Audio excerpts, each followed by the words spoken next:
Le point.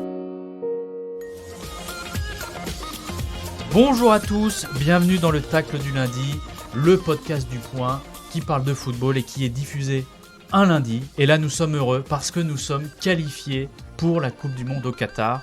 Alors le Tacle s'est mis sur son 31, enfin sur son 2022, puisque la pièce est climatisée, en hommage au stade climatisé. Donc il fait 10 degrés là, alors que dehors il fait 10 degrés. Mais on voulait marquer le coup, avec autour de la table, pas mal d'émirs. L'émir Adrien Mathieu, bonjour. Salut Florent, salut à tous. 8 buts. Quel spectacle. Autant que depuis le début de saison de Bordeaux, non? Oui, bon, Bordeaux est assez bien offensivement, c'est derrière où ça coince, mais c'est vrai que ça fait du bien en fait de mettre vraiment, allez on va le dire, une raclée, une petite nation, enfin on les respecte, et pour les respecter il faut qu'on joue à fond, et là on a joué à fond. D'accord, donc 8-0 c'est respecter une nation. Oui, je pense qu'il faut pas se cacher. Ouais, incroyable. Deuxième émir, Thomas Strasbourgeois-Muller, bonjour. Bonjour Florent, bonjour à tous. Mais vous n'êtes pas dans la VAR. Eh non, pour une fois je sors de la camionnette, ça m'arrive. Les Bahamas vous ont changé, Thomas, parce que Thomas était Oui, aux j'étais Bahamas la semaine dernière. la semaine dernière avec Julien Remucci, qui est j'étais resté très par heureux. contre. Ouais, il continue le bronzage. Ouais. Il est envoyé spécial aux Bahamas. Et dans la VAR, le Sochalien, l'émir Durger, Emmanuel Durger, bonjour. Bonjour, Tout va bien? tout va bien, ouais. Alors hier, samedi, nous étions au stade avec Thomas. J'en reparlerai d'ailleurs. On en reparlera. Et on s'est dit, la VAR, pour une fois, a bien fonctionné. C'est-à-dire des En effet, décisions ouais. rapides. C'était formidable. Ouais, il n'y en avait pas besoin, quoi. Vous n'étiez pas sur le coup. Non, Parce non. que vous Ils êtes ont beaucoup même plus lent. Hein. Ouais, annulé moi, le 9e but de l'équipe de France, c'est triste quand même. C'est honteux. Ouais. C'est un scandale. On Après, aurait c'était pu ne pas se qualifier à cause de ce but. C'est un scandale. Vous connaissez le principe. Alors je vais le rappeler. C'est un concept. Je rappelle que les scores sont absolument indécents. Indécents. On nous écoute worldwide, comme on dit. Et nous serons le podcast officiel du Qatar 2022. C'est signé. Ah C'est oui. bon. C'est Merci. signé.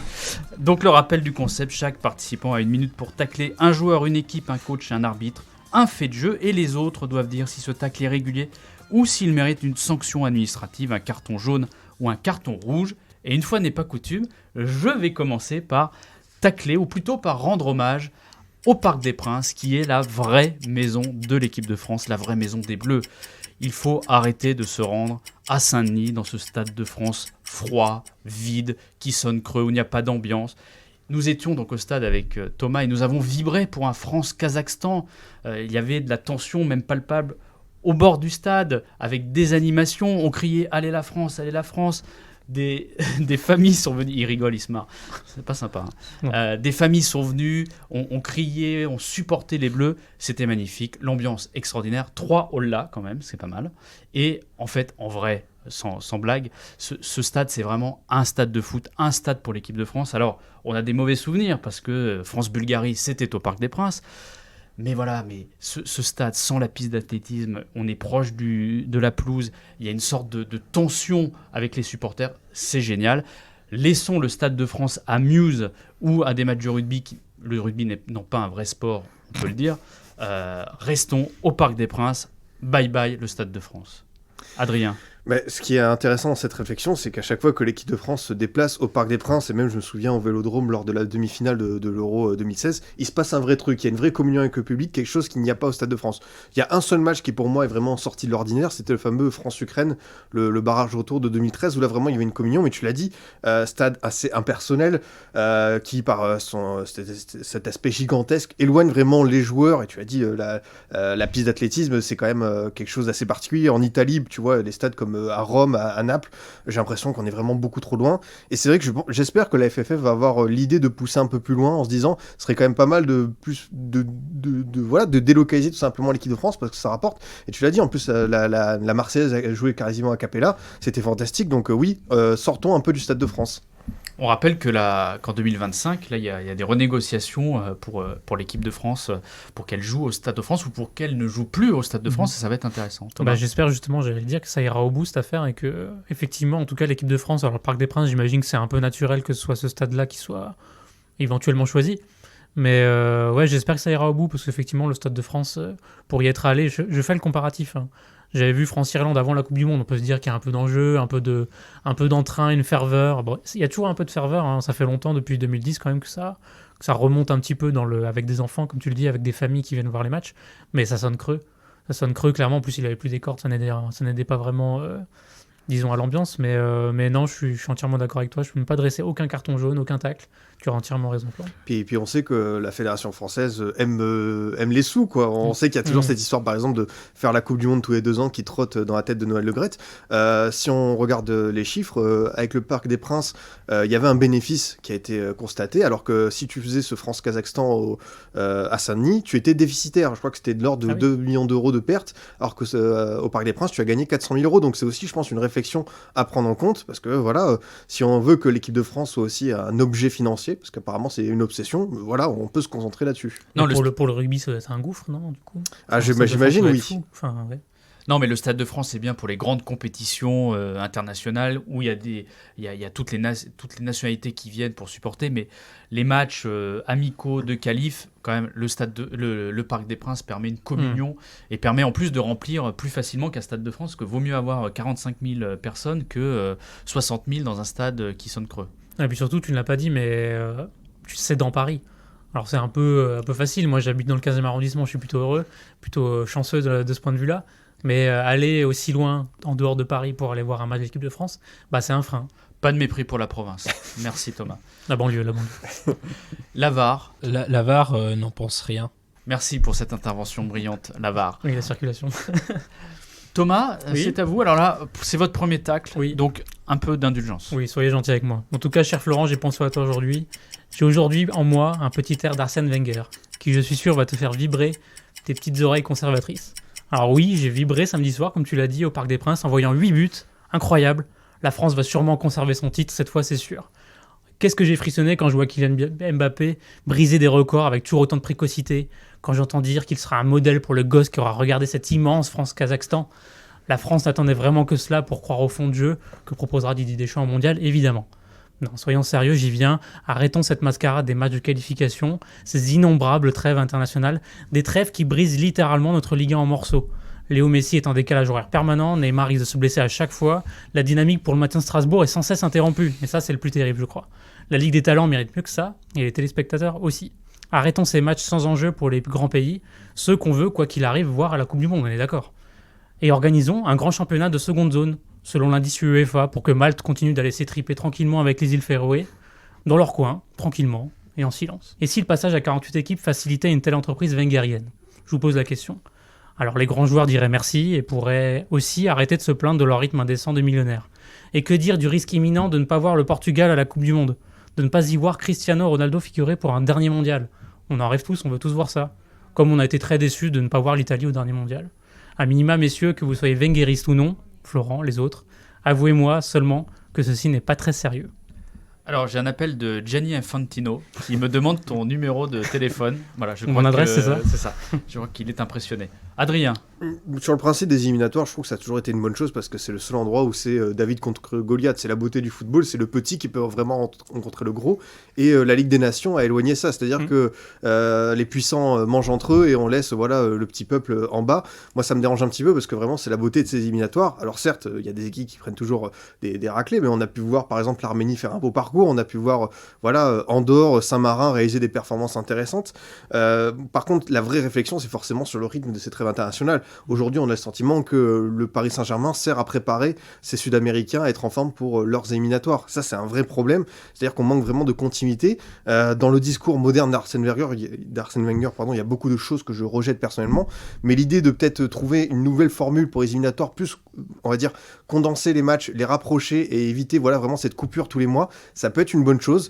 Je sais pas comment on va s'en sortir, mais voilà, c'est vrai qu'avec la Coupe du Monde 2022 qui arrive dans un an, le décalage des matchs, l'espèce de suspense autour d'une Coupe du Monde tous les 2 ans, la Coupe du Monde des clubs à 24, je crois, il y a aussi ça qui va arriver, donc il y a de quoi être inquiet. Moi, je suis en désaccord total avec toi, Thomas. Un beau carton jaune Non. qui aurait pu virer rouge. Ouais, quand même. Mais l'équipe de France, c'est un feuilleton. Donc s'il n'y a plus les matchs éliminatoires, quand est-ce qu'on Mais il y retrouve a la Ligue notre des feuilleton? Nations. Non, mais La Ligue des Nations a un vrai enjeu. Là, ça n'a aucun sens, ces matchs. C'est pas Si. possible. Si, C'est si, pas si. possible. Et Adrien a raison, c'est le côté David contre Goliath. L'Italie qui peut être barragiste ce soir parce qu'ils ont mal géré leur match contre l'Irlande, etc. etc. C'est la beauté du foot, c'est de voir pas uniquement des chocs, parce que si on voit que des chocs, après on se lasse des chocs. Et donc, si on... T'as vraiment envie de revoir des France-Kazakhstan comme ça? Mais c'est incroyable parce que je vais me révéler du off, mais le petit enfant à côté de moi qui s'est levé 8 fois. C'était pas moi, c'était Thomas qui était comme un fou, qui a crié Kiki, Kiki, Kiki. Non, mais il faut peut-être les revoir, mais c'est ce côté, on fait un mois. Enfin, un mois de championnat, et puis après, on se retrouve. Milieu, et puis, ça permet aussi de tester des choses, de gérer des automatismes. L'équipe de France ne se voit plus. Enfin, les rassemblements de l'équipe de France sont de plus en plus rares. Lors de la Coupe du Monde, je crois que c'est une semaine. C'est-à-dire que les joueurs internationaux seront libérés qu'une semaine avant le début de la compétition. Si on ne se retrouve pas tous les mois, on n'a plus d'automatisme et on n'a plus une équipe. On a une succession d'individualités. Donc moi, ça me pose problème. Et d'ailleurs, il y aura assez peu de rassemblements de l'équipe de France avant la Coupe du Monde, je crois. Tout à fait. Et on va voir, ça va être un désastre, quoi. Ça va être compliqué. Didier Deschamps, d'ailleurs, l'avait dit. En 2014, il avait quasiment un mois pour préparer la compétition. Et ça a fondu, ce rythme-là. J'ai l'impression, d'ailleurs, qu'il était content, finalement, de jouer samedi et de se dire, j'ai enfin une semaine pour préparer mon truc. Parce que c'est vrai que des fois, il a fait ça dans l'urgence et ça a pu se ressentir sur certaines tactiques, certaines compos. Là, on sent vraiment qu'il y a une vraie réflexion autour du jeu de l'équipe de France. Je pense qu'on y viendra après. Mais je pense que ça lui fait du bien, et tu l'as dit, sur ce rythme, cette cadence infernale. Je pense que la Coupe du Monde 2022 va laisser beaucoup de traces. Alors après, moi, je voudrais savoir comment vont se passer les éliminatoires pour la Coupe du Monde 2026, puisqu'il y a 48 équipes. Donc, j'ai un peu regardé, il y a 16 équipes de la zone UEFA, et derrière, c'est des groupes de 3, j'ai appris ça, dans la Coupe du Monde. Donc le Kazakhstan sera peut-être en Coupe du Monde. Bah, peut-être, ouais. Ils ont une chance de plus, en tout cas. Qui sait? Ah là, vous rejoignez donc Arsène Wenger. Oui, après, c'est mon côté, c'est ma fibre. Hein, oui, c'est Thomas Strasbourgeois de Müller, on le rappelle. Ce n'est pas pour rien, ce n'est pas pour rien. Je crois que la VAR va amener un peu de raison dans ce monde de brut. Non, mais moi, je prends aucun plaisir à regarder des France-Kazakhstan, clairement, je comprends pas. Et d'un autre côté, vos arguments, Florent et Adrien, sont bons, c'est-à-dire qu'il faut en effet des occasions de voir des petits pays se frotter à des gros. Il faut des occasions de se retrouver, sans aller jusqu'à la beauté un peu niaise du feuilleton de l'équipe de France. Il faut en tout cas des occasions de mettre en place stratégiquement, j'imagine, des choses. Mais je crois que c'est Thomas Müller qui s'en était plaint il y a 1 ou 2 ans, ou peut-être même un peu plus, de ces matchs un peu ridicules. Voilà. Est-ce que vraiment les Kazakhs ont pris plaisir? Alors on dit que c'est respecter ces petites équipes, et d'un autre côté c'est des sportifs professionnels avec l'esprit de compétition. Je suis pas sûr qu'ils prennent plaisir à en prendre 9. Donc voilà. Là ils en ont pris 8, donc ça va. Oui, mais c'est le Liechtenstein qui en a pris 9, je crois, récemment. Donc voilà, est-ce qu'ils prennent vraiment du plaisir à ça? Je sais pas. Je pense qu'il faudrait en tout cas essayer peut-être cette idée de 2 divisions. Ça veut pas dire qu'il faut mettre que des gros, mais des équipes qui tiennent un peu déjà plus la route, comme la Serbie par exemple, qui a surpris le Portugal hier. Ça peut, et même peut-être pour l'équipe de France, ça ne fera que du bien, puisque ça permet aussi de se confronter à des vraies équipes. On voit l'amoureux des vaches, Emmanuel, c'est-à-dire qu'il a fait une réponse de Normand. Que tout le monde a raison en fait. Exactement. Et par contre, on aurait pu aussi se poser quand même la question du Kazakhstan en Europe, au sein de l'UEFA, quoi. C'est un mystère. Ça. Encore. Ouais, bah, dis donc. C'est coupé, c'est la censure. Merci Emmanuel, merci Lavar, merci à tous. Adrien, on parlait du Portugal, justement, toi tu vas tacler nos amis portugais. Ah oui, un gros tacle envers Fernando Santos, et en même temps un hommage à Didier Deschamps, parce que qu'est-ce qu'être pragmatique dans le football? C'est mettre tout en œuvre pour gagner, c'est s'adapter. Et je pense que notre coach l'a fait, contrairement à celui du Portugal. Didier Deschamps s'est rendu compte durant l'Euro qu'il y avait des erreurs, notamment sur le plan tactique, sur le choix des joueurs. Il a pu se poser, il a pris les bons joueurs, notamment Théo Hernandez à gauche, Jules Koundé installé dans l'axe, la réflexion autour de Kingsley Coman en tant que piston droit. Et il regarde l'équipe portugaise. Depuis la victoire à l'Euro, leur victoire en Ligue des Nations, c'est un naufrage permanent. C'est-à-dire qu'on a une équipe peut-être la plus belle génération du football portugais, avec les Figo, Paoletta, Deco, Maniche. Et au final, on a une équipe qui n'avance pas. Cristiano Ronaldo qui est voué à être le sauveur infini comme à Manchester United. Sauf que là, ça ne marche pas. Ça ne marche pas parce que le football de sélection appelle d'autres ressorts. Et on l'a vu hier contre la Serbie. C'est que la Serbie s'est baladée à Lisbonne, a vraiment posé un plan de jeu efficace, à aller chercher le Portugal haut. Et le Portugal s'est contenté de défendre, c'est dire, alors qu'il y a vraiment des arguments au-delà de Cristiano. Il y a Bruno Fernandes, il y a João Félix, il y a Renato Sanchez qui a été très bon d'ailleurs et qui a été sorti avant, je crois vers la 60e, 65e, un choix étonnant. Du coup, on est devant un grand du football mondial en danger. On se le disait, ça rappelle un peu l'Italie 2017, sauf que nos amis italiens n'avaient pas l'OVNI qui est Cristiano Ronaldo pour les sortir du pétrin. Mais voilà, c'est vraiment un tacle, on va dire, pour ces sélectionneurs qui sont un peu d'un autre temps, ce football un peu d'épicier, calculateur, calculateur, où on cherche avant tout à marquer un but de plus que l'adversaire et à verrouiller. Mais non, hier soir à Lisbonne, ce n'est pas passé. J'ai envie de dire tant mieux pour le football. Thomas, Tant mieux, c'est un. Je vais pas me contredire sur mon tacle. Ça reste un peu dommage quand même qu'il y ait un risque de ne pas voir une dernière Coupe du Monde avec Cristiano Ronaldo et ne pas une Coupe du Monde sans le Portugal. Moi, j'en reste à ça. Je préfère voir le Portugal que la Serbie. Et encore, la Serbie, pour moi, c'est pas une équipe de seconde zone. Hein. Je la compare pas à Malte ni aux îles Féroé. Mais voilà, je trouve ça triste. Et à la limite, je reste quand même d'accord avec toi. Si les mecs jouent mal et qu'ils sont sanctionnés, quelque part bien fait pour eux. Voilà, le pragmatisme à la Deschamps, à l'entraîneur du Portugal, ou le sélectionneur du Portugal, et tant pis pour toi, t'as joué, t'as perdu. Voilà. moi je prendrais le contre-pied, Adrien. Moi je pense que la faute du sélectionneur portugais, c'est de sélectionner encore Cristiano Ronaldo, qui est un boulet pour chaque équipe depuis son passage à la Juve. C'est-à-dire qu'il est très bon, il est très fort, sauf que il devient le centre de l'équipe, et donc ce n'est plus une équipe, c'est l'équipe de Cristiano Ronaldo.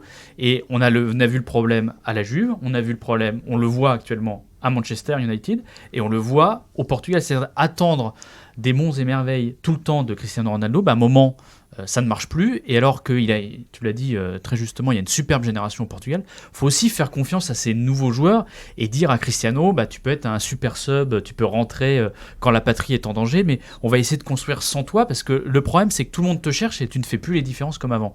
Moi, c'est ça qui me gêne, c'est-à-dire que les Messi, les Cristiano Ronaldo et même les Zlatan Ibrahimovic, au bout d'un moment, l'individualité, c'était bien quand ils étaient très très très forts. Là, ils sont un peu moins forts, sauf qu'on continue de les considérer comme des joueurs très forts. Donc ça annihile l'esprit collectif. Ah, je vois tout à fait ce que tu veux dire. Après, vraiment, hier, contre la Serbie, c'était marquant. C'est-à-dire que j'ai vu plein de joueurs portugais partir seuls contre 4 défenseurs serbes, se faire prendre la balle. C'est-à-dire qu'il n'y a vraiment aucun esprit collectif. Et même Cristiano, qui était un peu dans la surface, il était paumé, il était perdu. Et j'ai l'impression que les joueurs portugais ne le cherchaient pas. C'est-à-dire qu'ils essayaient de se débrouiller tant bien que mal avec le ballon et qu'ils se le faisaient prendre à volonté. Je pense qu'on peut construire autour de Cristiano encore 1 ou 2 ans. C'est vrai qu'après, peut-être la question va se poser. On peut le voir avec Zlatan Ibrahimovic qui peut capter vraiment cette attention-là et qui ne va pas faire l'effort, et tu as le sentiment de jouer à 10 contre 11, mais on peut le voir à Manchester United, il a toujours cette rage, cette fougue, comme on dit, cette espèce de storytelling incroyable dans les fins de match. Même il l'a fait avec la sélection portugaise, je crois que c'était contre l'Irlande, où il a mis un doublé dans le temps additionnel quasiment. Moi, je pense que vraiment le problème est beaucoup plus profond au Portugal que juste le cas Cristiano. Et oui, on l'a dit, ça sera dommage d'avoir une Coupe du Monde sans Cristiano, mais ça fait aussi partie de la méritocratie du football. On peut pas être toujours moi, j'ai mes privilèges, moi. C'est très ancien régime. On peut pas toujours être dans cette espèce d'esprit Super League, les puissants ensemble et qui se régalent avec le festin. Non, si tu n'as pas mérité ta place sur le terrain, oust. Voilà, c'est bien dit, Emmanuel. Oust. Non, c'est une bonne nouvelle pour les barrages aussi, parce qu'après tout, si c'est pour avoir des barrages entre que des équipes de seconde zone, c'est toujours bien d'avoir 1 ou 2 grosses équipes en barrage. Et ça veut aussi dire que ce système de barrage est fait aussi pour qu'on ait le moins de déchets possible dans les grosses équipes, et que même quand elles se ratent en phase éliminatoire, elles aient une nouvelle chance. Tout ça est très hypocrite au fond. Est-ce qu'on peut avoir, alors là je m'adresse à la seule personne qui connaît le foot autour de la table, donc Adrien, est-ce qu'on peut avoir un barrage Italie-Portugal où ce n'est pas possible parce qu'il y a des têtes de série ? Je crois qu'il y a des têtes de série. Là. Le système des barrages est assez alambiqué. Hein. C'est que tu auras des demi-finales puis des finales de barrage. Ah, c'est nouveau ça. Ah oui, c'est la petite surprise que j'ai découvert hier en me disant tiens, finalement contre qui le Portugal peut tomber. Ça va être Portugal, Irlande du Nord. Voilà, tu seras tête de série selon ton nombre de points que tu as obtenu lors de ton groupe de qualification, et le Portugal sera assez haut, je pense, comme l'Italie. Donc normalement pour le Portugal ça pourrait être, je crois que c'est la Macédoine du Nord, voire l'Écosse. Oui, ça devrait... Ah, l'Écosse c'est compliqué quand même. L'Écosse, faut y aller. C'est pas forcément facile, c'est un peu piège. David Trezeguet, si tu nous regardes, qui avait marqué un super but en Écosse, oui. me semble-t-il. Attends, c'est pas Je crois que c'est David Trezeguet. Il y a eu le but contre l'Irlande de... Ah oui, Ça c'est la mimine, ça. C'est la main. Non, tu sais, à l'aller, je crois que c'est Henry qui... Oui, peut-être, ouais. Oui, c'est au Stade de France. Et je crois que pour 2009, c'est Anelka. Je crois qu'on a 2 fois brillé contre cette équipe irlandaise. Ça, tu vois, les barrages pour l'équipe de France, ça rappelle des bons souvenirs. Oui, ça rappelle l'Ukraine. Mais quand tu gagnes, ça va, c'est toujours agréable. Après, quand tu te fais avoir... Je pense que le jour où ça nous arrive, c'est la fin du monde. Bon, finalement, France-Bulgarie, c'était presque ça. Hein. Non, c'est un barrage qui a mal tourné, presque. Hein. Mais c'est ça, mais c'est vrai que hier, le but de Mitrovic avait des allures de Kostadinov pour les Portugais. Quoi. Tout à fait. Mais vraiment, au bout d'une domination... On coupera Trezeguet parce que ce n'est pas Trezeguet. C'est pas... On a essayé de meubler tant que bien que mal. Voilà, merci, j'ai vérifié. Voilà, ça Il va être long, ce podcast. Ça n'a rien à voir. Aucun lien fils unique. C'est le moment. 2 minutes de bonheur en plus. Le prono, alors, bon, comme a dit Thomas, on s'en fout des éliminatoires. Oui, Revenons à la oui, Ligue 1. voilà, exactement. Et C'est ça qu'on dimanche, c'est l'Olympico. Des vrais matchs avec voilà, des vrais matchs avec un vrai stade, tout ça, des vrais joueurs, des vrais entraîneurs, etc., etc. Donc, vos pronostics, Emmanuel, 2-1. pour 2-1. pour 2-1 pour l'Olympique de Marseille. oh là là là là. Thomas, Pardon, c'est à Marseille ou à Lyon? C'est à Lyon. C'est à Lyon? 1-2 du coup. ce podcast s'est préparé comme vous pouvez l'entendre. Pardon, non mais tu vois, je suis encore dans ma trêve, hein. C'est terrible, la trêve internationale, ça me tue. Non mais je dirais 2-1 pour Lyon aussi. Ouais. D'accord, donc il a changé Meilleure son- forme. ouais. Donc 2-1, ouais, l'inverse. Ouais. Deux équipes qui ont un peu de mal en ce moment à défendre, qui encaissent pas mal, même si Marseille tient mieux la route que Lyon, mais je vois bien un match nul assez spectaculaire, 2 partout, voire 3 partout. Et c'est vrai que Paqueta, il va revenir fatigué, forcément. Ah oui, c'est ça qui va arriver. Ça va être Ça dur. fausse les résultats, hein. C'est terrible. Moi, je vais dire 4-2 pour Lyon. Voilà, beaucoup de buts. Et je vous rappelle que la semaine dernière au podcast, j'avais dit que la France allait exploser le Kazakhstan avec un triplé C'était un gros risque, ça, de quand même. Benzema. T'es T'avais pas dit 5-1 je crois. 5-1, Ouais. il y a eu 8 buts. Ouais, Donc, pas mal. voilà. Ouais, 5 plus 1, 8. T'as parié au moins? J'ai parié, j'ai beaucoup d'argent, d'ailleurs Ah bah je voilà. quitte le podcast. Merci à tous, vous étiez très en forme, très très bon. Bravo. Est-ce que je pourrais sortir de ma camionnette de temps en temps? Oui, vous pouvez sortir Ouais. votre camionnette, vous Cool. êtes très bon. Vous n'êtes pas Un le peu de mauvaise Clément, foi quand même. vous mais- n'êtes pas le Clément Turpin du podcast. Donc ça va, on vous fait sortir de la camionnette. Merci. Quand on sort de la camionnette, parfois, enfin voilà. Vous êtes un bon client, Merci. donc vous pouvez sortir de la Merci, camionnette. Vous l'avez pas. Bon client, Non, pas trop. camionnette. Ah oui, mais Ouais, mais, c'est sordide. Voilà. Merci à tous. Et comme disait l'autre, Au revoir et à la semaine prochaine. Au revoir.